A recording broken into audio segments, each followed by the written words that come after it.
When hotel security asked Dr. Angela Coleman to step into the back office, she almost thanked him. She thought he'd finally found her reservation. He hadn't. He was getting her out of sight before the other guests started asking why a family with a paid confirmation and a printed itinerary was being handled like a shoplifting case.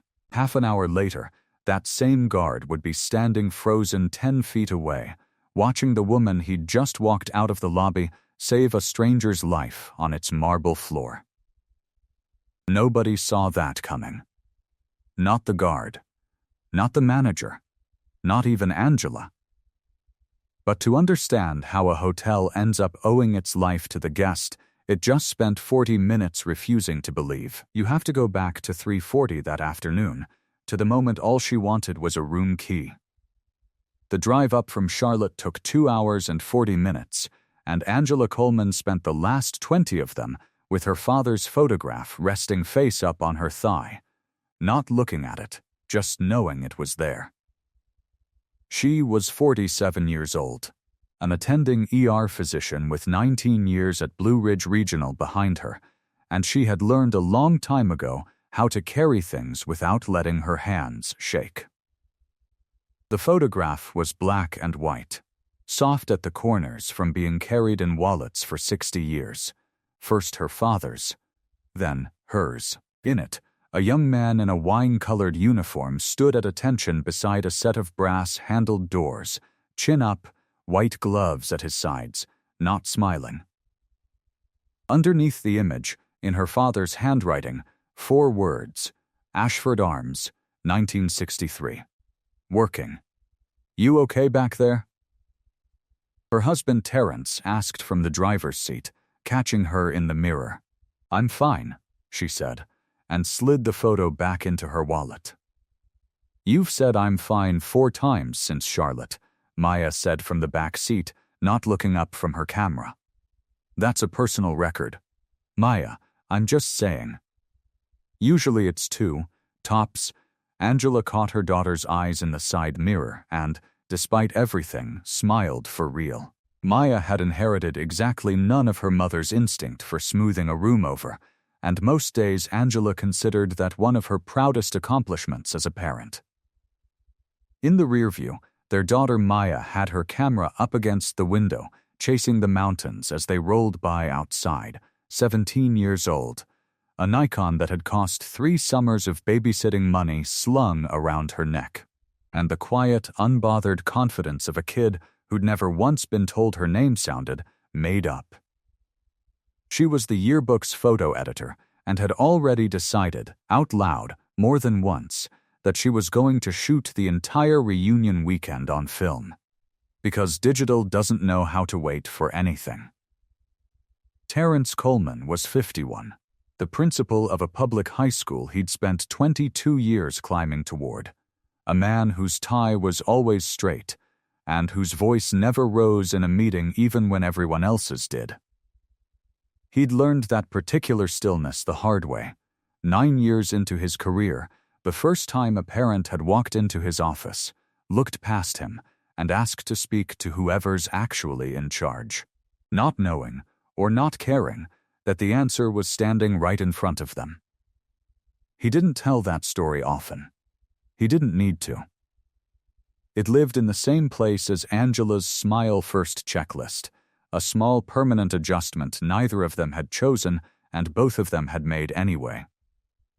He was the one who'd booked the room, 6 weeks ago, under Angela's name and credentials, because the hotel's website listed a Heritage Weekend discount for guests with a documented personal connection to the property's history, and Walter Coleman's 13 years on that staff qualified twice over. The Ashford Grand hadn't always had that name.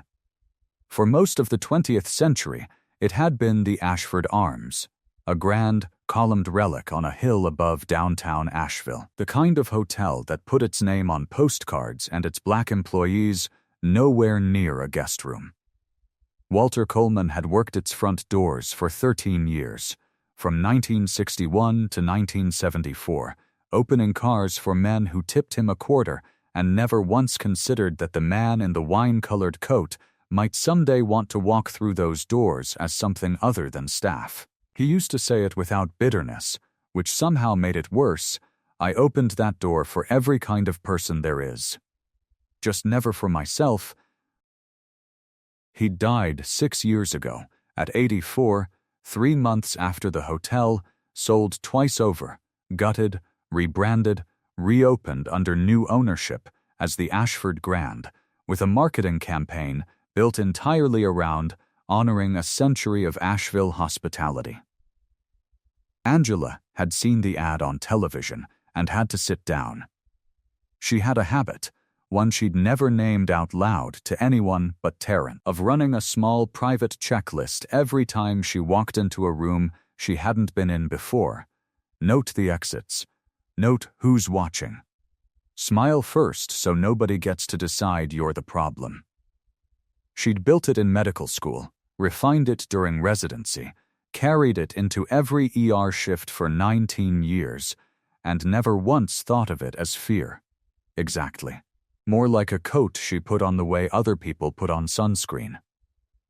Automatic, unremarkable, she'd tried, more than once, to explain it to Maya without scaring her, and had mostly failed, because there wasn't a version of the explanation that didn't scare her a little too.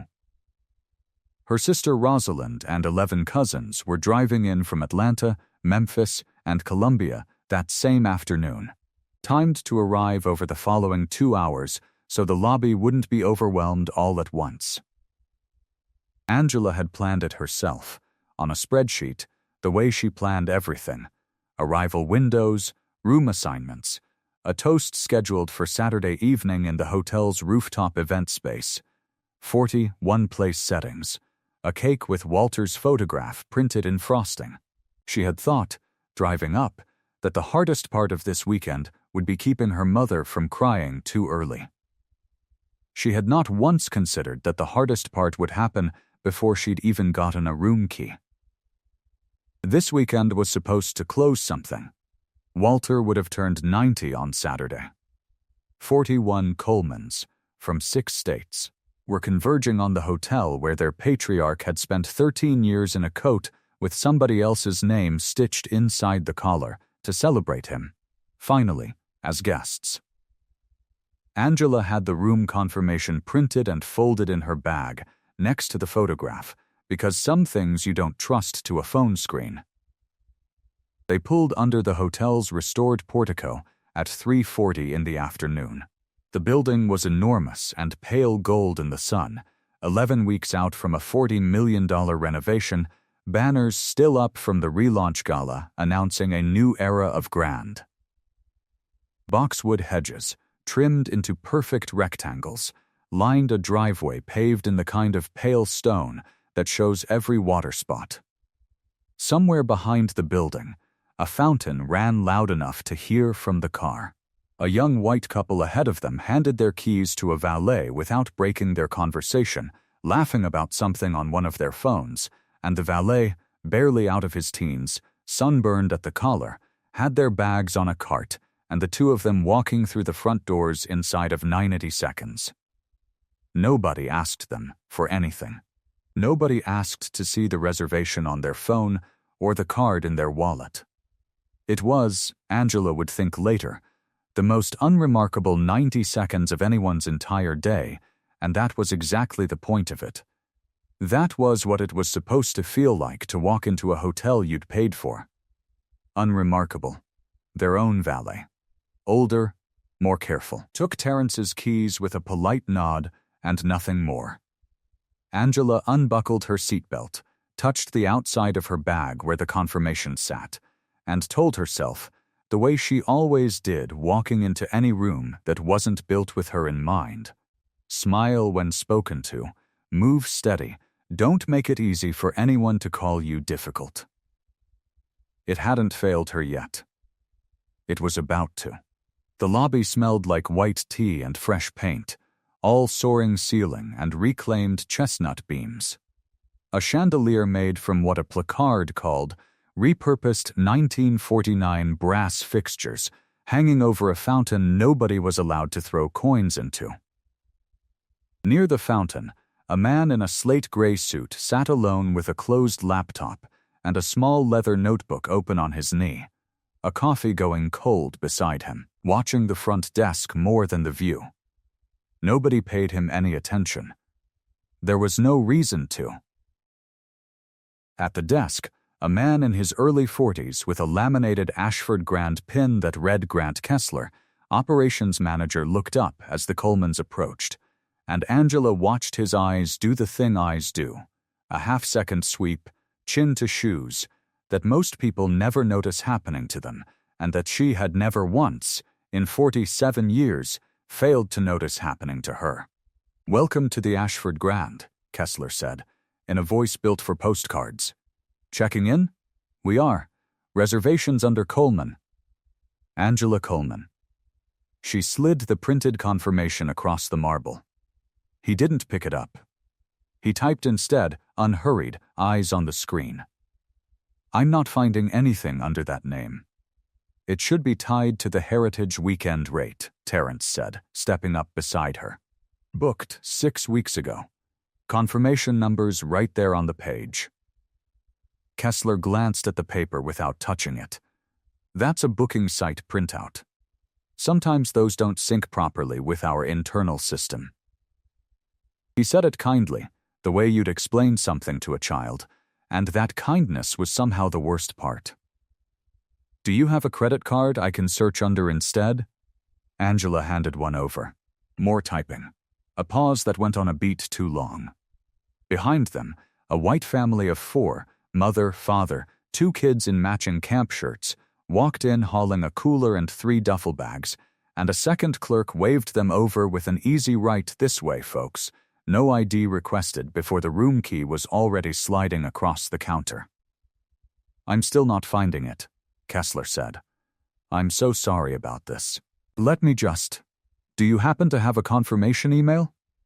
Sometimes the system needs the actual booking reference, not just the printout." Terrence pulled out his phone, thumbed to the email, and turned the screen around. Kessler looked at it for exactly as long as it takes to seem like you're looking at something. Then said, "I'll need to verify this with my supervisor. Would you mind stepping to the side for just a moment? We've got some other guests to help." It wasn't a question. Angela had spent 19 years learning to read the difference between a question and an order dressed up as one, and this was the second kind. "Of course," she said, and stepped to the side, because that was the plan that had worked her whole life, and because Maya was watching, camera still around her neck, not lifting it yet. They waited by a leather bench near the fountain. 6 minutes. Then, 11. The man in the slate-gray suit didn't look up from his notebook, but his pen had stopped moving. By the 14-minute mark, 3 more parties had checked in ahead of them. A young couple on their honeymoon. An older man traveling alone with a single garment bag. A group of college friends who'd clearly had a drink already on the drive up. None of them handed a card back with the request to step to the side.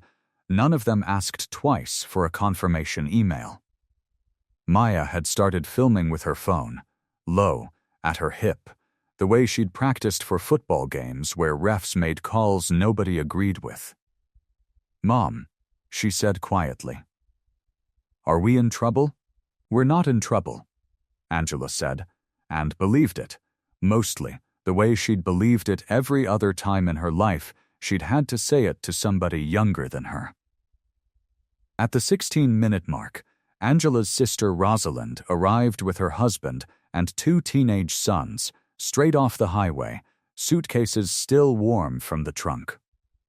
She spotted Angela on the bench immediately and crossed the lobby fast. "What's going on? Why are y'all sitting over here?" "Reservation issue," Angela said, keeping her voice light for the boys' sake. "They're working on it." Rosalind, who had none of her sisters practiced calm and had never once in her life pretended not to be angry when she was angry, marched straight to the desk instead of waiting to be told to. "Coleman party, checking in, I've got a room booked under Rosalind Ferris. Should be linked to my sister's block. The second clerk, not Kessler, pulled it up in under a minute. Here you are, Miss Ferris. Looks like it's tied to a group reservation under Coleman. 2 rooms on the 4th floor. Welcome packets right here, and I've got you both keys. She slid them across without a second glance at anyone's identification. Rosalind stood there holding 2 room keys, looking back at her sister still sitting on the bench with a printed confirmation in her lap, and something in her face went from confused to furious in about 2 seconds flat. She's tied to my reservation, Rosalind said, loud enough now that heads turned. Same block. Same booking group. How do you have mine and not hers? The clerk glanced toward Kessler, uncertain, and Kessler stepped in smoothly. I'll take this one, thank you. To Rosalind, we're just doing some additional verification on that particular booking, ma'am. Nothing to worry about. Additional verification for what? Rosalind said. She's my sister. Same trip. Same reunion. Same everything except which one of you decided to believe her. Kessler's smile didn't move. I appreciate your patience while we sort it out. Rosalind did not look patient. She looked at Angela, who gave her the smallest shake of the head. Not here. Not like this. Not in front of the boys. And Rosalind, swallowing something visibly bitter, took her keys and her family toward the elevator, glancing back twice before the doors closed. Terence walked back to the desk. Is there someone else who can help us? A manager, maybe someone above Mr. Kessler? I am the manager, Kessler said, and something in his tone had cooled by 2 full degrees since the first hello. I've called down to reservations. Sometimes the heritage rate bookings get flagged for extra verification. It's actually a policy we added because of concerns about fraud on discount codes. I promise I'm trying to get this sorted as fast as I can. What kind of fraud? Terence said. Not quite a question either. Kessler's smile thinned. It's just policy, sir. Terence pulled up Meridian's National Reservations line on his phone and stepped a few feet away, working his jaw the way he did in board meetings that were about to go badly. Angela watched him give the confirmation number to whoever picked up. Wait. Repeat it. Wait again. He came back 4 minutes later. Corporate reservations confirms the booking exists. Confirmed. Paid. Active. Heritage weekend rate. 4 nights. Under Angela Coleman. The agent said, and I'm quoting her, I don't understand why the property can't see it. It's right here on my end. He held the phone out, screen lit with a case number and a callback confirmation. You want to tell me again that it's a syncing issue? Kessler took the phone, looked at it for a long moment, and handed it back. I'll need to verify that independently through our own system before I can issue keys. I can't just take a screenshot as confirmation, sir. I'm sure you understand, for security reasons. You had a national confirmation number read to you over the phone by your own company, Terence said, and it's still not enough. I have a process to follow. You have a decision you already made, Terence said, quiet now, which was somehow worse than loud, and you're just finding new reasons to keep making it. A bellhop near the luggage cart, an older black man, maybe late 60s, gold name tag reading Otis, had been folding a luggage rack with unnecessary slowness for the last several minutes, close enough to hear everything. He caught Angela's eye for half a second, and something passed over his face that wasn't quite a warning and wasn't quite an apology. He said nothing. He kept folding. The Colemans sat back down. 20 minutes now. A hotel security guard, drawn by nothing anyone could name, had drifted from the elevator bank to a spot 10 feet from the desk, arms loosely crossed, watching the family on the bench with the specific, unhurried attention of a man who has been told without ever being told directly what kind of guest to keep an eye on. At some point in those first minutes, the man in the slate-gray suit had gotten up from the fountain and approached the desk himself, unhurried, and asked Kessler, pleasantly, the way any guest might, what was in the welcome charcuterie board set out near the lounge. "Walnuts in that one, I think," Kessler said, barely glancing over, eyes still on the Colemans across the lobby. "Maybe pecans. I'd have to check with the kitchen." He didn't check with the kitchen. He didn't offer to. The man in the gray suit thanked him anyway, made a small note in his leather notebook, and went back to his seat, and neither of them thought about the exchange again for the next 20 minutes. One of them, because he'd already moved on to something that felt more urgent, and the other because he had no idea yet how badly he'd needed the real answer. Angela reached into her bag and took out her father's photograph, not to show anyone, just to hold. Maya saw it and went still. "Grandpa Walter," Maya said. "He used to stand right about there," Angela said, nodding toward the restored front doors, 20 feet away, gold-handled now instead of brass. "Every day, 13 years. They wouldn't let him stay here. No, and now they won't let you stay here either." Angela didn't answer that, because there wasn't a version of the true answer that wouldn't scare her daughter, and because right then, Grant Kessler was walking back toward them with the particular unhurried stride of a man who believes he holds all the leverage in a room. "Ma'am, sir," he said, "I do apologize for the wait. I'm still working to confirm this. In the meantime, would you mind if we moved you to the guest relations office, just off the lobby? It's more comfortable, and it'll let us keep helping other arriving guests up here at the desk." It was, Angela understood immediately, not an offer of comfort. It was a request to disappear. "We'd rather wait here," she said, evenly, "where our confirmation is." Kessler's jaw ticked almost imperceptibly. "I understand. I'll keep working on it." He didn't leave for another confirmation call. He walked instead to the security guard by the elevators and said something too low to hear, and the guard nodded once and uncrossed his arms. Angela's phone buzzed on the bench beside her. The hotel's own events coordinator, cheerful and entirely unaware, calling to confirm final headcount for Saturday's rooftop reservation. "Just wanted to touch base before the weekend gets going," the woman said brightly. "We've got you down for 41 guests, 6 o'clock start. The cake's already been ordered with the custom photo print. I saw the file, by the way. What a handsome man. Is that your father?" "It is," Angela said, watching Kessler across the lobby, still typing, still not looking up. "We are just so excited to help you all celebrate. This is exactly the kind of event this hotel wants to be known for now.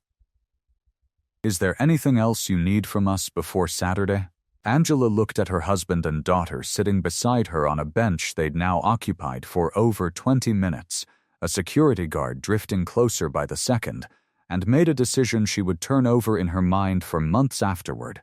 To protect the excitement in this stranger's voice, to protect her mother's mood when she arrived in an hour, to keep the day from curdling any further than it already had for anyone who didn't strictly need to know yet.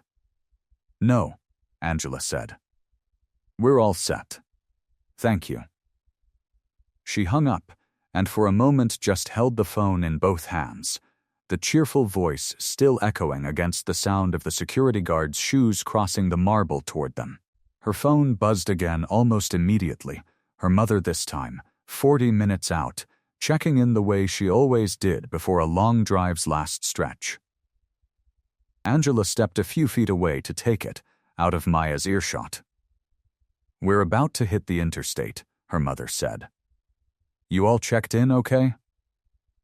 Angela closed her eyes for half a second. Getting there. Small hiccup with the reservation, nothing to worry about.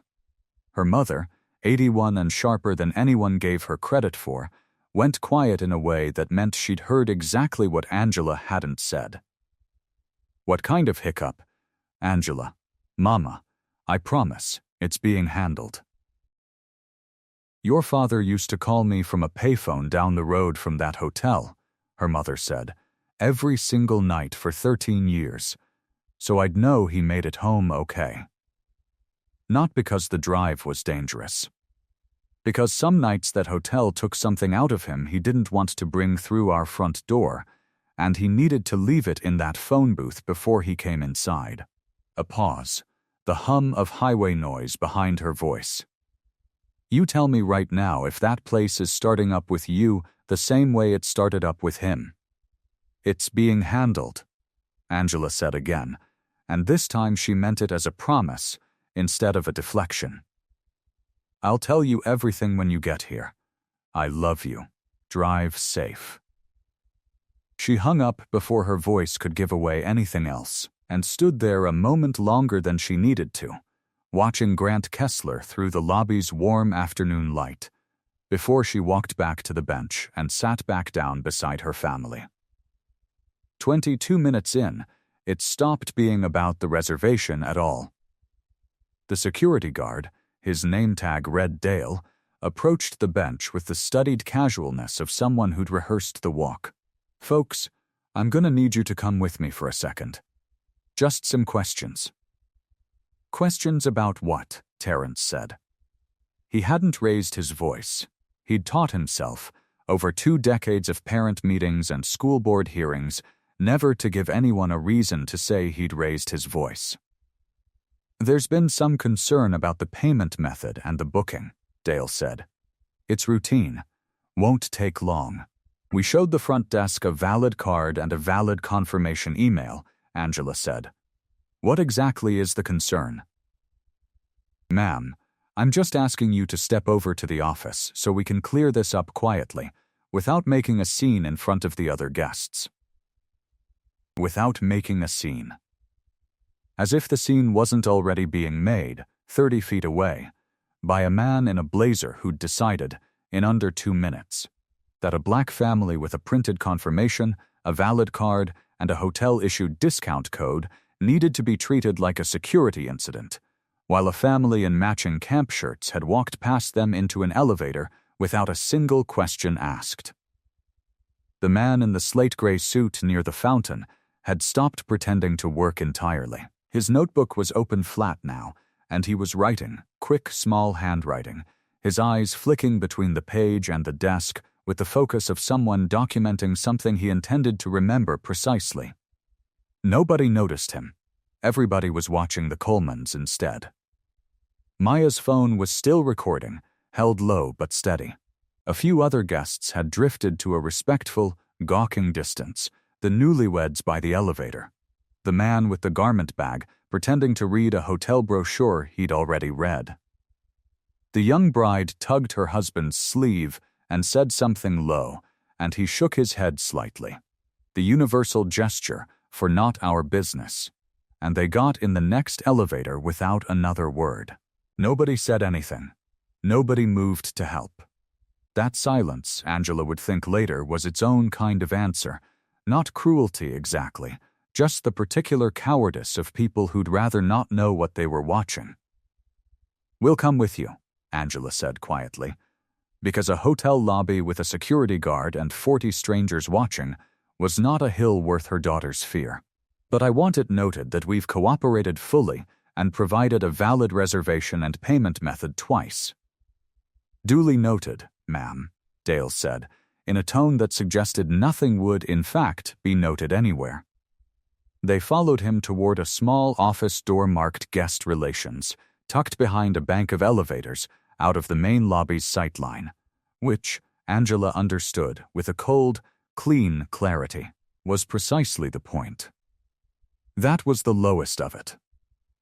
41 family members converging on a hotel to finally give their patriarch the welcome he'd spent 13 years denying himself, and his daughter was being walked to a back office by a security guard because a man behind a desk had decided, on sight, that she didn't belong on the other side of it. The guest relations office had a single window, a round table, and 3 chairs that didn't match. Kessler joined them a few minutes later, laptop under his arm. The picture of institutional patience. "I really am sorry for the inconvenience," he said, sitting, opening the laptop as if that alone constituted progress. "I've flagged this to my regional office. These things can take a little time to resolve." "How long is a little time?" Terrence said. "I couldn't say for certain. We have 41 family members arriving over the next 3 hours, expecting rooms that were booked and paid for 6 weeks ago," Angela said. "I need you to understand what's actually happening here, Mr. Kessler. This isn't an inconvenience. You've walked us into a back room." "I'd hardly call it, I would," Terrence said, and for the first time his voice had an edge in it, controlled but unmistakable. "You'd hardly call it that because it isn't happening to you." Kessler's face did something complicated, a flicker of genuine discomfort, quickly smoothed back into professional calm. "I hear that you're frustrated. I want to help, but I also have to follow our verification protocol, and I can't just wave someone through without." "You waved 4 other parties through in the time you've kept us waiting," Angela said. "None of them showed you a confirmation email. We've shown you 2 forms of proof and a physical printout." For a moment, nobody spoke. Kessler looked back down at his screen, and something in his posture, the too careful stillness of a man rehearsing a story he could live with later, told Angela more than anything he'd said out loud. This wasn't malice exactly, not the cartoon kind. It was 14 years of learning, at a hotel like this one, who got waved through and who got walked to the back room, absorbed so slowly and so completely that by now it didn't feel like a decision to him at all. It felt like a procedure. "I started here under the old ownership," Kessler said suddenly, not quite meeting her eyes, as if some part of him needed to explain rather than simply refuse. 14 years. This corporate heritage weekend thing, the equity audits, all of it, that's new. That's the new owner's idea of what this hotel should be. "I'm just trying to keep things running the way they've always run." "The way they've always run," Angela repeated. Quiet. "I didn't mean it like that." "I think you did," she said. "I just don't think you've ever had to notice it before." Dale, the security guard, had followed them in and stood near the door with a clipboard he hadn't needed until now. "For the file," he said, "I'll just need copies of both your driver's licenses. And, Mr. Coleman, would you mind unlocking your phone so I can confirm that email came through your own account and not a forward?" Terrence went very still. "You want to search my phone?" "Just confirm the sender, sir. Standard procedure for disputed reservations." "There's no standard procedure that requires a guest to hand a security guard his unlocked phone," Terrence said. "I've worked in institutions my whole career. I've written those procedures. This isn't one of them." "Sir, if you're not willing to cooperate—" "I've cooperated for 38 minutes, Terrence said, and it was the first time his voice actually rose, not loud, just full. The voice he used exactly twice a year in front of a school board that needed to hear something it didn't want to. "I've shown a card, an email, a printed confirmation, and now a phone call with a national reservations agent who read your own company's confirmation number back to us. At what point does cooperation stop being the thing you're demanding from us and start being the thing you owe us?" Nobody answered that. Dale lowered the clipboard, not quite meeting Kessler's eyes, and didn't ask for the phone again. He didn't answer. Out past the office door, muffled through the wall, they could hear the lobby continuing exactly as it always had, laughter near the fountain. A bellhop's cart wheels on stone, a woman's voice calling out that their room had the most incredible view. Kessler stepped out to check with reservations again. And for a moment, it was just the three of them in the small room. The round table, the mismatched chairs. "We could leave," Terrence said quietly, once the door clicked shut. "Right now. Get everybody a hotel 20 minutes down the road. Keep the toast, keep the cake, and never spend another dollar in this building." Angela thought about it seriously, the way she thought about anything that mattered, turning it over fully before she let herself feel anything about it. 41 people. A cake already ordered. A rooftop already booked. Her mother, an hour out, expecting to walk into the hotel where her husband had spent 13 years, finally as a guest instead of staff. "If we leave," Angela said, "he never has to explain any of this to anyone. He gets to tell himself it was a scheduling mix-up we overreacted to, and he goes home tonight and doesn't think about us again." She looked at the closed door. "My father worked 13 years inside this building and never once got to see what would happen if somebody refused to just quietly disappear when they were told to. I'm not leaving before I find out." Terrence held her gaze for a long moment, then nodded once, the same nod he gave a colleague across a conference table when a decision had been made and there was nothing left to relitigate. "Okay," he said. "Then we stay. But if it's not resolved in the next 10 minutes, I'm calling our own lawyer, not theirs." He didn't need to. The next 10 minutes resolved it in a way none of them could have planned for. At the 29-minute mark, the office door opened, and Otis the bellhop stood in it, holding a luggage cart he clearly didn't need there. "Mr. Kessler, sorry, front desk needs you." Lines backing up. Kessler excused himself, laptop tucked under his arm, and Otis stepped fully into the room, closing the door behind him with the quiet efficiency of a man who'd spent 31 years learning exactly how much space he was allowed to take up and using every inch of it wisely. "You're Walter Coleman's people," he said, "not a question." Angela sat up straighter. "You knew him? My daddy worked the kitchen line here same years your father worked the door. I was born the year after your daddy started, matter of fact. Grew up hearing his name at our supper table, Walter this, Walter that. The only man on that staff who'd give a young busboy the time of day." Otis's eyes were wet, though his voice stayed level.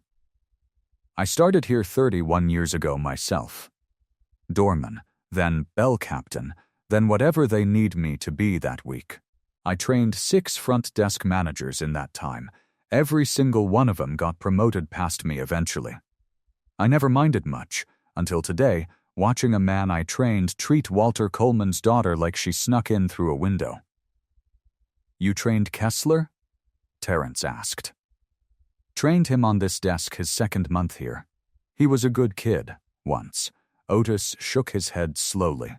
"Some folks, this place teaches them who to watch. Nobody ever had to teach me. I already knew."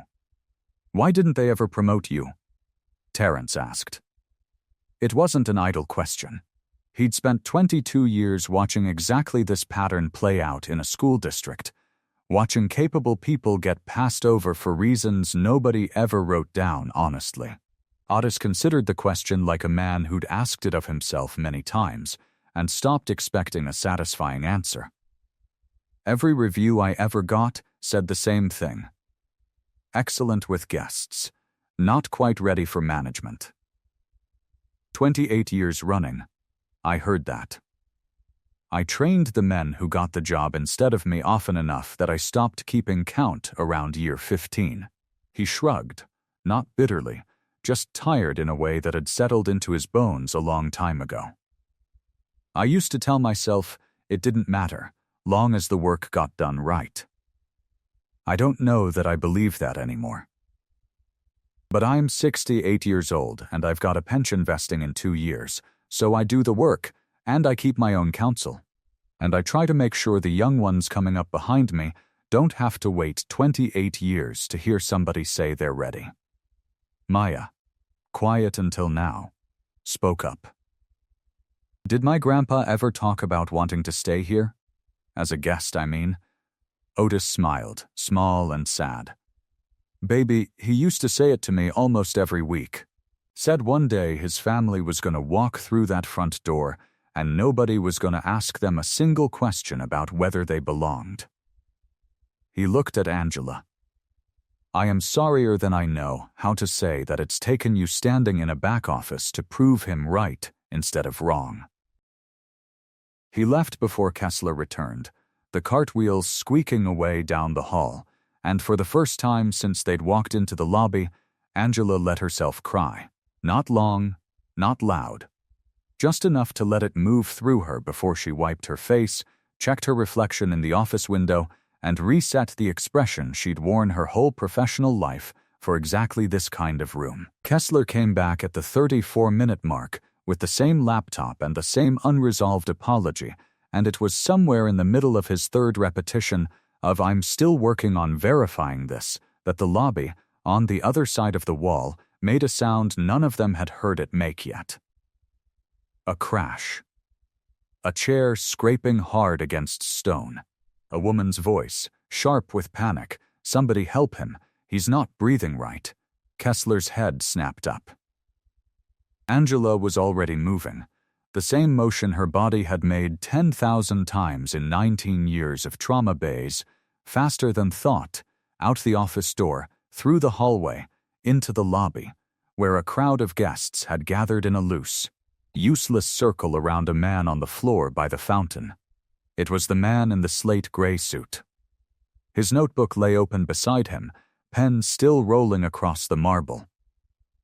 His face was flushed and swelling at the throat, his lips already going a dusky blue-gray, his hands clawed weakly at his own collar.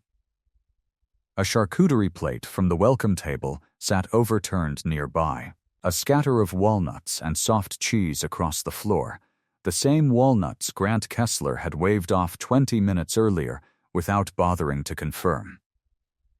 Everybody back up, Angela said, and her voice, the ER voice, the one that had commanded rooms full of panicking residents at 3 a.m, cut through the noise instantly. I'm a doctor. Somebody call 911 now. Does anyone know if he's allergic to anything? Does he have a bag? A jacket? Check his pockets. Nobody moved fast enough. Kessler had come running from the office at the first crash, laptop finally abandoned on the desk, and for one long, useless moment, he simply stood over the man, hands hovering, mouth open. A 14-year veteran of the hospitality industry who had never once been trained for the one emergency that actually mattered. Does someone know CPR? He said. To no one. To everyone, his voice climbing toward panic. Angela was already on her knees beside the man, checking his airway, his pulse thready, fast, his breath a thin whistling wheeze that told her exactly what she was looking at. Anaphylaxis, full closure coming in minutes, maybe less. His bag. She snapped. Where's his bag? Maya, without being asked, was already crouched by the man's overturned briefcase 10 feet away, unzipping the front pocket with hands that shook only a little. There's a pen thing. Is this it? She held up an EpiPen. That's it. Bring it, now. Angela worked fast and sure, the auto-injector against his outer thigh, counting under her breath, monitoring his airway, tilting his head, talking to him the whole time in the low, steady voice she used on every patient, whether they could hear her or not. You're okay. Help's coming. Stay with me. Terrence knelt on the man's other side, keeping the gathering crowd back, with an outstretched arm and a firmness in his voice that came from 22 years of controlling a hallway full of panicking teenagers. Grant Kessler stood frozen by the office door, laptop still under his arm, watching a woman he had walked to a back room 40 minutes earlier keep a man alive on his hotel's marble floor. The wheeze eased, fractionally. Then, more. Color started returning to the man's lips. His eyes fluttered open, unfocused, then found Angela's face above him. "You're going to be okay," she told him. "Paramedics are close. Don't try to talk yet." The lobby, which had been awash of gasps and murmurs and phones held up filming, went, all at once, completely silent. It was a strange kind of silence. Not peaceful, not relieved, but the specific silence of a room recalibrating everything it thought it had just watched. 20 minutes ago, most of these same guests had glanced at a black family sitting on a bench with a security guard nearby and decided, without much thought at all, that there was probably a reasonable explanation for it, that it wasn't really their business, that the hotel presumably knew what it was doing. Now they were watching the same family's mother keep a stranger breathing on the floor of a hotel that hadn't trusted her enough to hand her a room key.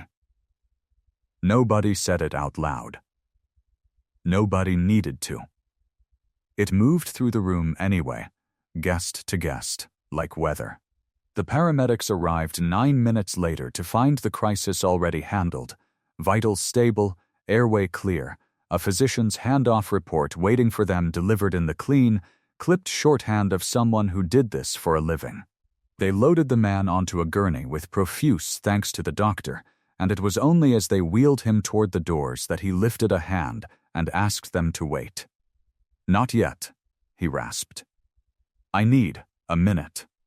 He sat up against the gurney's raised back, breathing carefully, and looked past the paramedics to where Angela stood, Maya's hand now gripped tight in hers, Terrence beside them, and beyond them, Grant Kessler, still frozen by the office door. "My name is Nathaniel Voss," he said, voice raw but steady.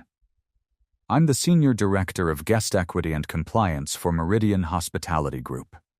I've been sitting in this lobby since 1 o'clock this afternoon on an unannounced compliance visit, the kind we run at every property since the settlement in Charlotte 18 months ago. Nobody here knew I was watching.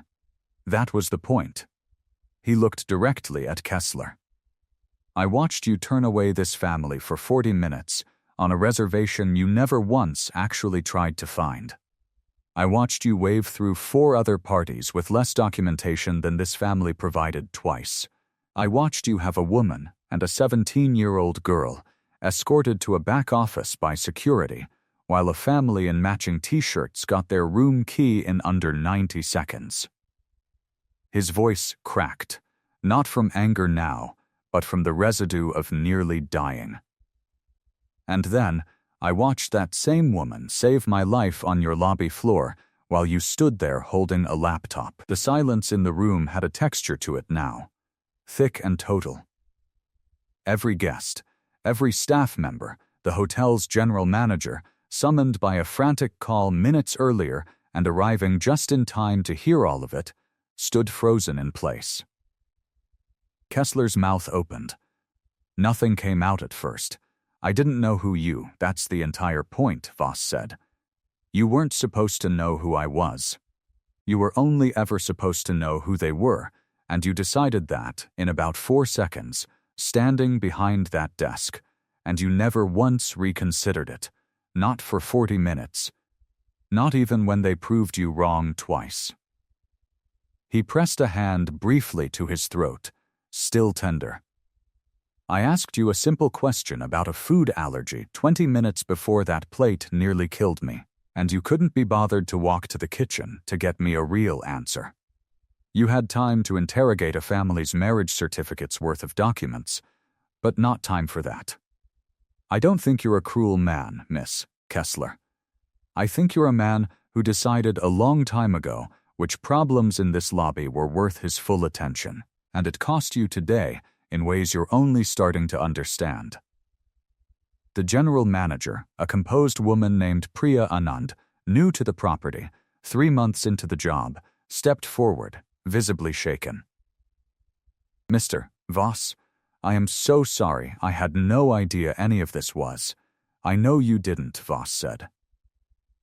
That's exactly why the program exists. From near the elevator bank, the young couple who'd checked in ahead of the Colemans, the honeymooners, still in their travel clothes, stepped forward, hesitant.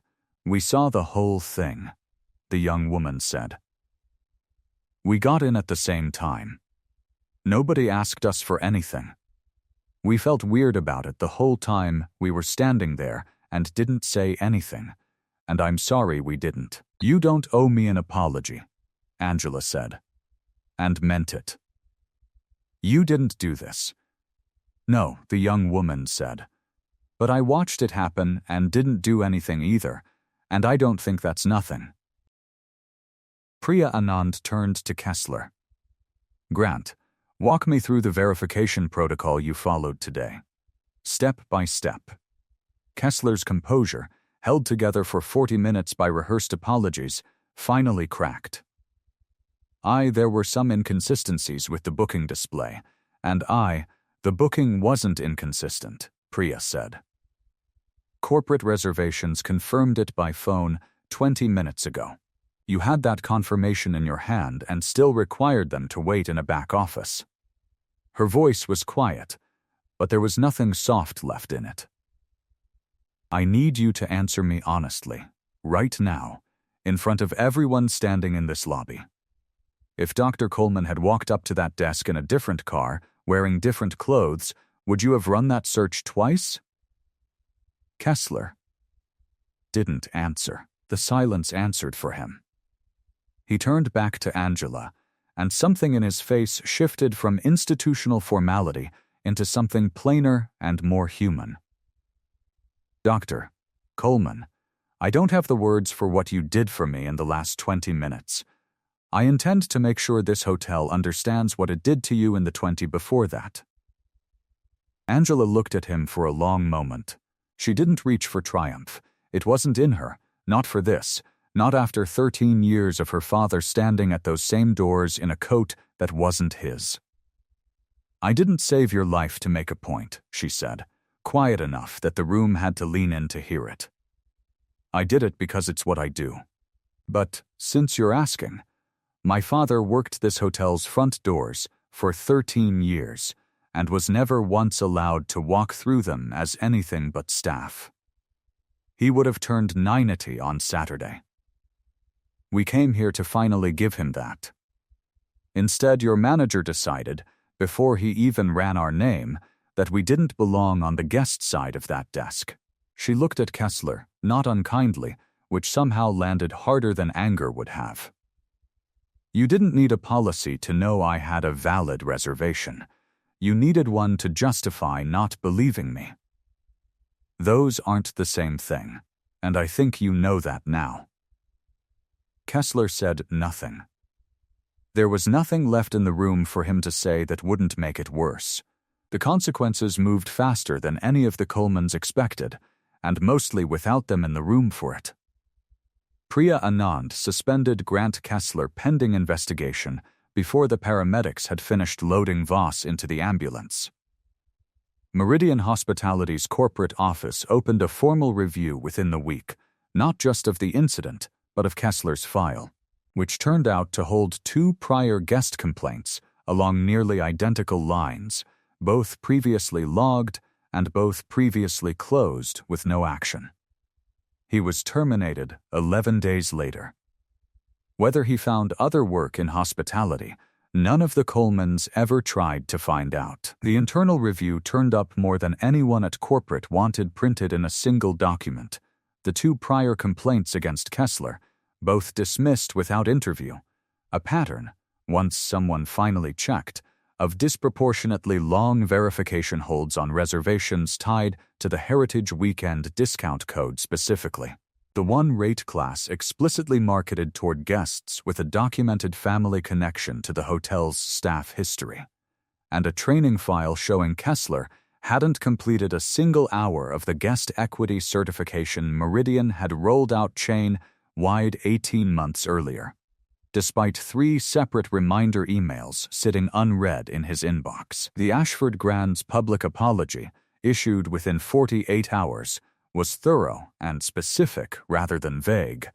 Priya Anand insisted on that personally, over the objections of a corporate communications team that wanted softer language. Meridian announced an expanded version of its equity audit program across all 41 of its properties, with completion of the guest equity certification made a condition of continued employment for every front desk and management track staff member, verified rather than assumed. A settlement was paid directly and quietly to the Coleman family, which Angela and Terence, after a long conversation at their kitchen table, chose to redirect almost entirely into something that would outlast an apology. Otis Green, 31 years a bellhop and bell captain, was promoted to Director of Guest Relations for the property within the month, the first time in 3 decades anyone had thought to ask what he already knew. None of that happened yet, though. Not that afternoon. That afternoon, there was still a birthday to get to. Priya Anand personally walked the Colemans to the hotel's largest suite, 2 floors up, with a private apology that didn't try to explain itself, and a promise that the room block for all 41 family members would be honored, upgraded, and comped in full. Angela barely heard most of it. She was watching, through the tall window at the end of the hallway, the parking circle below filling slowly with cars she recognized, cousins from Memphis, an uncle's church van from Columbia, her mother's silver sedan pulling in just before 6. By 7 that evening, the Ashford Grand's rooftop event space, booked for Saturday, but opened early at Priya's insistence. The least this hotel can do tonight, held 41 Colemans under string lights, a sheet cake with Walter's photograph printed in frosting exactly as planned, and a folding table someone had draped in white cloth for no reason except that it felt like it deserved one. Angela's mother, 81 years old and steadier than anyone expected, stood at the front of the room holding a small speaker, playing a recording of Walter's voice from a birthday, years before he died, gravelly, warm, laughing at his own joke before he finished telling it. Rosalind cried before the first sentence was over. Terence held Angela's hand so tightly she could feel his pulse in it. "Your grandfather worked the front door of this hotel for 13 years, Angela's mother told the room, her voice carrying out over the mountains going purple in the dusk, and never once got invited past the lobby. Today, his family found out exactly how much has changed, and exactly how much hasn't, sometimes in the same afternoon." She looked at Angela. "But we're standing on the roof of it now, and there's cake, and there's 41 of us, and I think that man is laughing somewhere. Hard. The way he used to." Otis Green, still in his bellhop uniform, stood quietly near the door with a cart he no longer had any real reason to be pushing, and when Angela's mother spotted him and waved him in, "Otis Green, get over here. You knew him better than half this room." He came. And stayed, and told 3 stories about Walter Coleman that none of them, not even Angela, had ever heard before. Nathaniel Voss, discharged from the hospital that evening against mild medical advice, sent flowers to the room with a card that read only, "Happy birthday, Mr. Coleman. I'm sorry it took me collapsing on your daughter's watch for this hotel to finally deserve you." They cut the cake at 9. Maya photographed all of it, the candle, her great-uncle's shaking hands, her grandmother laughing so hard she had to sit down, the string lights against a sky gone fully dark over the mountains her great-grandfather had spent 13 years looking at through someone else's window.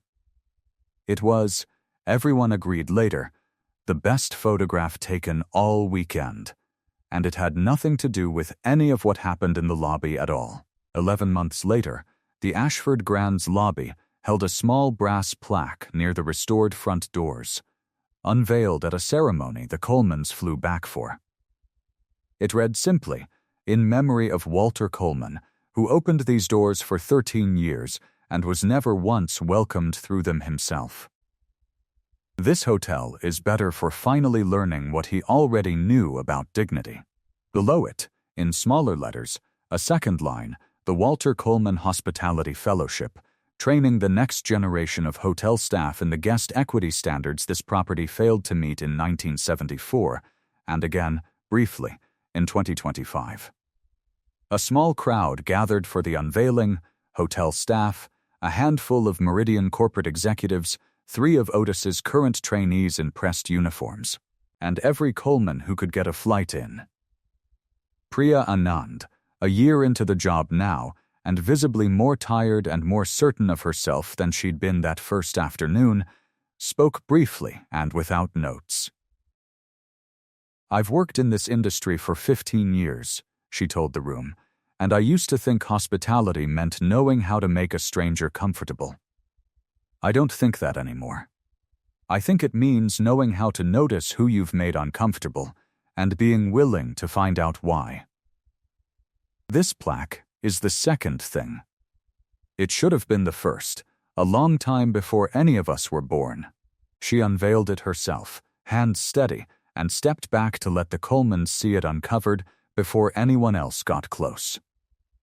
The fellowship, funded by the settlement and administered jointly by Angela, Terrence, and Otis, who'd insisted on a seat at the table and gotten one, placed young hospitality workers of color from Asheville's community college into paid, mentored front desk and management track positions across Meridian's properties, with Otis himself running the first cohort's training.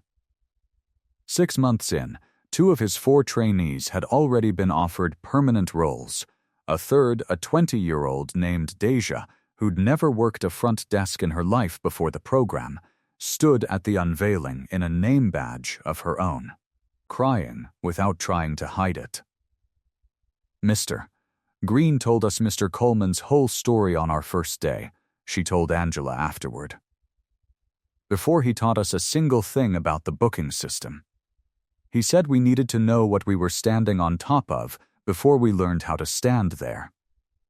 Otis kept a framed photo of Walter Coleman on his new office desk, the same image Angela carried, and told every new trainee his name before he told them anything about the job.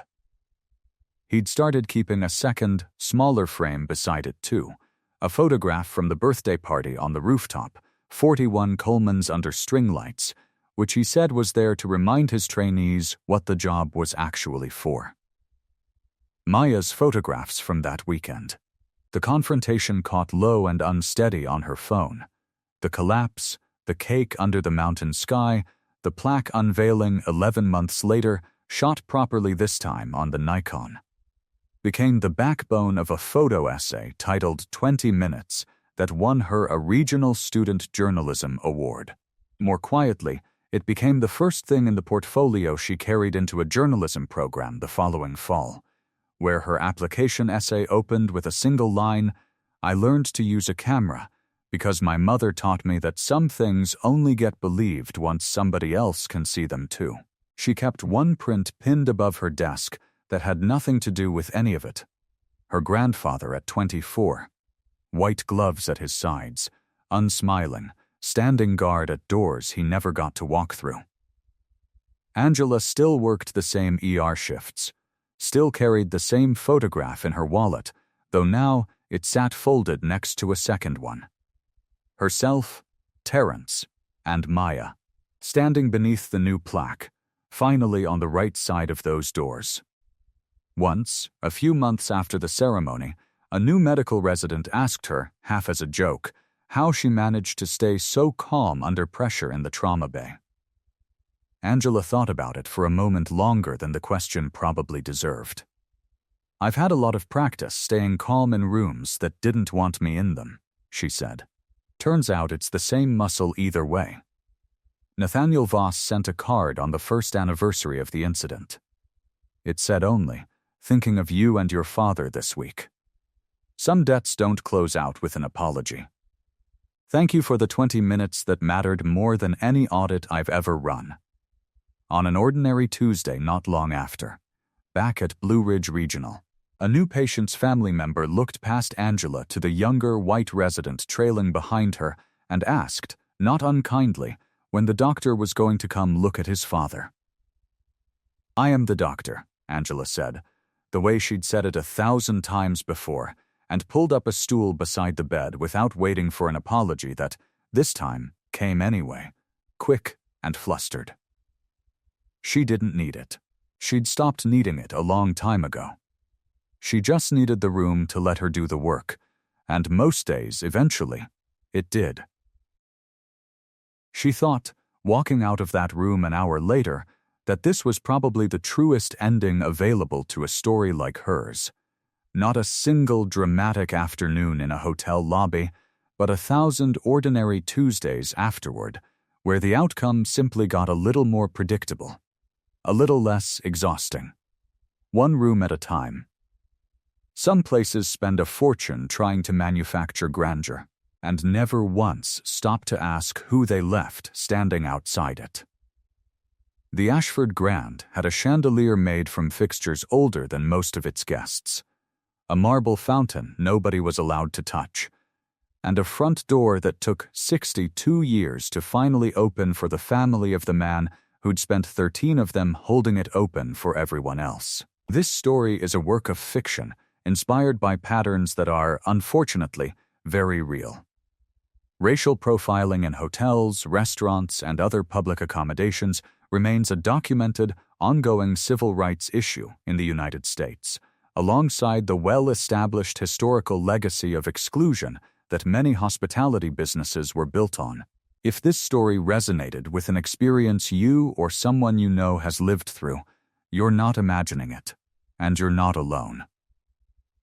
Organizations like your local NAACP chapter, a fair housing or public accommodations legal aid clinic, or your state's Civil Rights or Human Relations Commission exist specifically to document and act on exactly this kind of treatment, and most offer free consultations for exactly this reason. If this one hit you somewhere, drop it in the comments and tell me which line got you. If you want more stories like this, where the truth takes its time, but it always arrives, subscribe and hit that notification bell so you don't miss the next one. And if you know someone who needs a reminder that dignity was never anyone else's to grant in the first place, send them this one.